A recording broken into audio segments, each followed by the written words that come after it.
नमस्कार, आप देख रहे हैं आर हिंदुस्तान टीवी न्यूज। मैं हूं आपके साथ में वंदना अग्निहोत्री। स्वागत करती हूं आप सभी का अब तक की बड़ी खबरों में। हिंदी एवं सांस्कृतिक क्लब महिला महाविद्यालय किदवई नगर कानपुर तथा प्रतिष्ठित संस्थान विकास का संयुक्त तत्वाधान में भारतेंदु हरिश्चंद्र की जयंती के अवसर पर एक दिवसीय संगोष्ठी का आयोजन हुआ। बताते चले, कार्यक्रम का शुभारंभ अतिथियों द्वारा दीप प्रज्वलित कर एवं मां शारदे की प्रतिमा पर माल्यार्पण कर किया गया। कार्यक्रम की अध्यक्षता डॉक्टर लक्ष्मीकांत पांडे ने की। मुख्य अतिथि अमिता दुबे, विशेष अतिथि डॉक्टर कृष्ण कुमार शुक्ला ने सभी को संबोधित किया। कार्यक्रम में संयोजक वरिष्ठ साहित्यकार अक्षत वियोग में विषय परिवर्तन किया और भारतेंदु के मंडल विषय में तथा उसके द्वारा विमर्श को नए दृष्टिकोण से प्रस्तुत कराने के प्रयास के बारे में बताया। महाविद्यालय में हिंदी विभाग के अध्यक्ष प्रोफेसर रश्मि चतुर्वेदी ने भारतेंदु के हिंदी साहित्य में योगदान की चर्चा की। कृष्ण कुमार शुक्ला ने हिंदी के सभी लिखने की शुरुआत की। बताते चले, हिंदी के साहित्य के सागर में परिवर्तित तथा होने की कथा को रोचक रूप में बताया। कार्यक्रम का उत्कृष्ट संचालन प्रोफेसर ज्योति किरण ने किया एवं धन्यवाद ज्ञापन डॉक्टर रेणु श्रीवास्तव ने किया।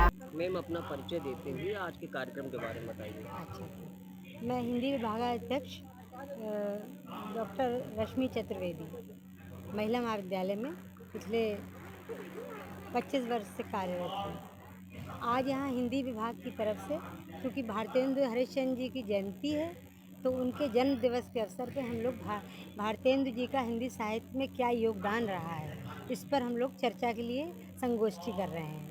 इसमें लक्ष्मीकांत पांडे सर जो पीपीएन कॉलेज से हैं, प्रोफेसर कृष्णकांत शुक्ला जी हैं और अमिता दुबे जी हिंदी संस्थान लखनऊ से आई हुई हैं और ये सभी लोग अपने विचार व्यक्त करेंगे।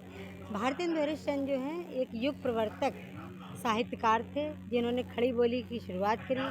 आज जिस हिंदी का स्वरूप हम देख रहे हैं उसका प्रारंभ उन्होंने ही किया था और हिंदी गद्य की समस्त विधाएं जिसमें नाटक, कहानी, उपन्यास और पत्र पत्रिकाएं सब उन्होंने लिखी हैं, जिसकी वजह से उनके युग का नाम भारतेंदु युग पड़ गया।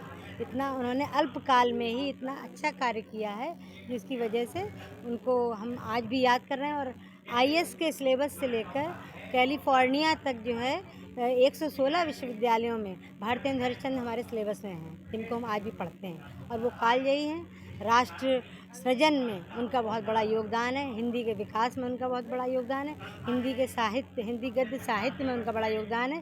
पहले वो ब्रज भाषा में कविताएं लिखते थे और उसके बाद नाटक बहुत सारे उन्होंने लिखे। उन्होंने व्यंग विधा की शुरुआत की। अंधेर नगरी चौपट राजा उनका सबसे प्रमुख उपन्यास है। आज भी हम लोग उसको सार्थक समझ सकते हैं और इसी पे आज चर्चा के लिए हम लोग एकत्रित हुए हैं। भारतेंदु युग की समाप्ति के बाद कई युग आए जी, जो भी द्विवेदी युग आया, कई युग आए और उन सब युगों में भारतेंदु जी का योगदान अच्छा रहा।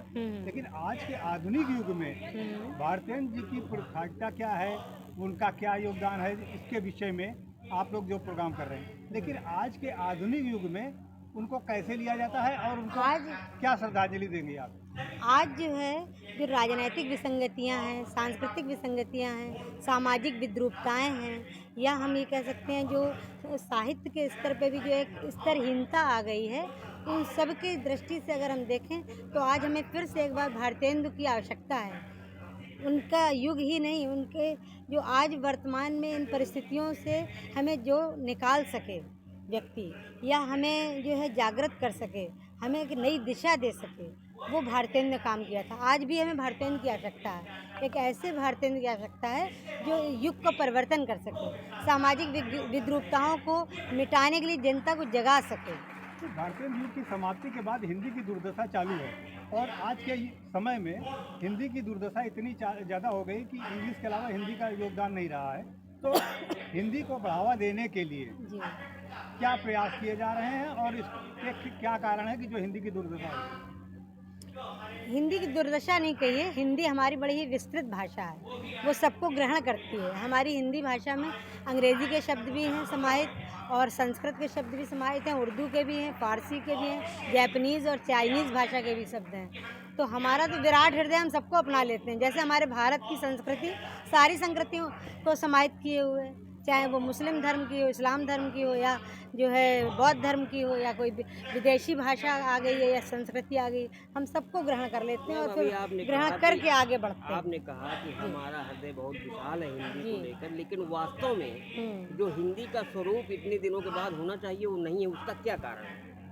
उसका कारण ये है कि हम लोग जो अन्य विदेशी भाषाएं हैं उसको ज़्यादा महत्व दे रहे हैं। हमारी मानसिकता ऐसी हो गई है कि अंग्रेज़ी पढ़कर ही हम कुछ कर सकते हैं, जबकि ऐसा बिल्कुल नहीं है।